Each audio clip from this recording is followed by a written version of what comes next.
עצור! מה אתה חושב שאתה עושה? אוכל חומוס. מקופסה? למה לא? למה שלא תכין בעצמך? נשמע מסובך. זה דווקא לא מסובך.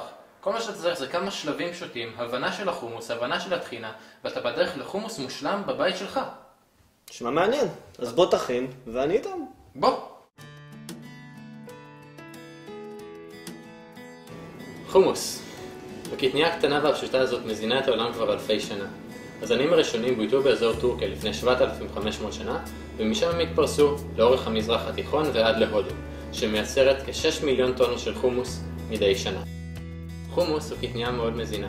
היא מכילה 25% חלבון, והרבה פחמימות מרוכבות ומינרלים שמאוד מאוד בריאים לגוף, כמו מגנזיום, אבץ וסידן.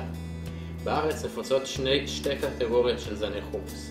הראשונה, חומוס גדול, כמו הספרדי הלבן שאנחנו רואים כאן, שהוא טוב בעיקר לתבשילים וסלטים, אבל בגלל שהוא גדול הוא פחות מתאים לנו לחומוס. בשביל חומוס, בשביל ממרח חלק ונימוח, טוב לנו הקטגוריה השנייה, הגרגירים הקטנים, כמו זן הדס שנמצא כאן.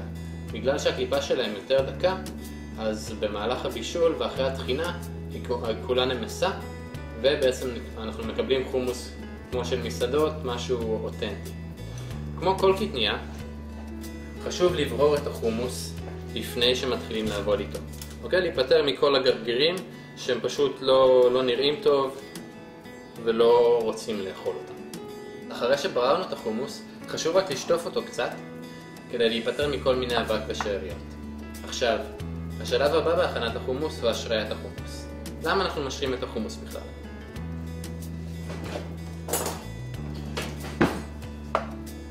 נגיד שזה גרגיר חומוס. יש לנו שני חלקים שהם מאוד מאוד שונים. החלק הפנימי, הגרגיר, שמורכב מפחמימות וחלבונים, והחלק החיצוני, הקליפה, שהיא מכילה הרבה מאוד סיבים וצלולוזה. כדי ששניהם יתרככו בו זמנית, צריך להשרות אותם להרבה זמן. אם ניקח חומוס ופשוט נפיל אותו למים, ייקח לו הרבה מאוד זמן להתבשל, וזאת בדיוק מהסיבה. ברגע שמשרים את החומוס במים, שניהם סופקים באיטיות את המים ושניהם מתרככים בצורה אחידה. אז זה מה שנעשה כרגע.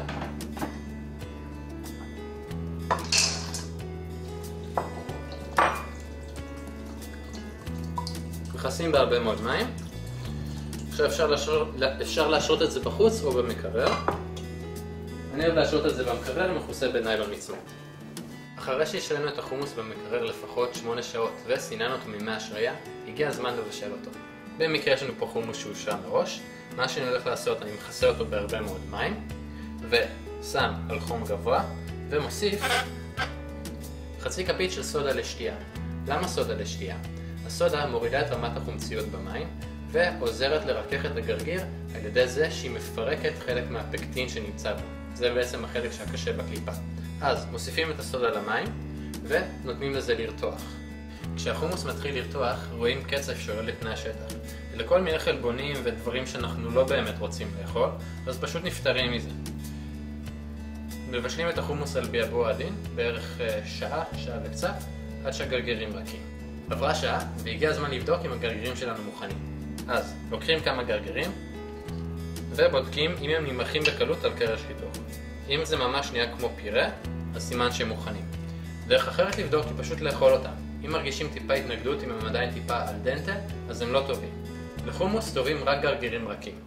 אז ברגע שהגרגירים הגיעו לטמפרטורה שאנחנו רוצים והם באמת נינוחים, אז מכבים את האש ונותנים להם לנוח ולהתקרב לטמפרטורת החדר לפני שטוחנים אותם לחומוס. הגיע הזמן לטחון את החומוס שלנו. אז לגרגירי החומוס המבושלים נוסיף נבחרת מנצחת של מרכיבים שביחד ייתן לנו את הממרח המושלם. השחקנית הראשונה היא הטחינה, שהיא בסך הכל סום טחון, שביחד עם החומוס יוצרת לנו מה שנקרא חלבון מלא. חלבון מלא זה בעצם 8 חומצות אמינו שהגוף שלנו לא יכול לייצר לבד והוא יכול לקבל רק מהאוכל. הן מגיעות בדרך כלל ממרכיבים כמו ביצים, בשר, דגים ודברים בסגנון הזה, וכדי לקבל אותם ממוצרים מהצומח פשוט צריך לחבר קטניה עם אגוז או דגה. אז נעבור לטחינה. מתחילים בהוספת הטחינה הגולמית, אחריה שום קטוש טרי, מלח דק, מיץ לימון סחוט טרי כמובן, וכמה סיבובים של פלפל שחור גרוס.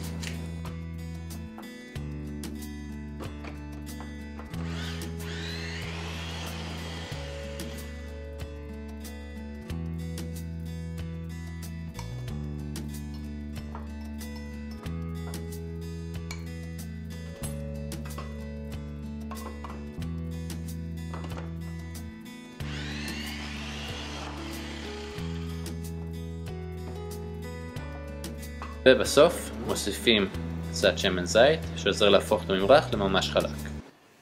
בבקשה ידידי, חומוס ביתי באהבה. וואה, תודה רבה. שיהיה בתיאבון. תודה, תודה. תהנה. תודה. בכלל לא אוהב חומוס.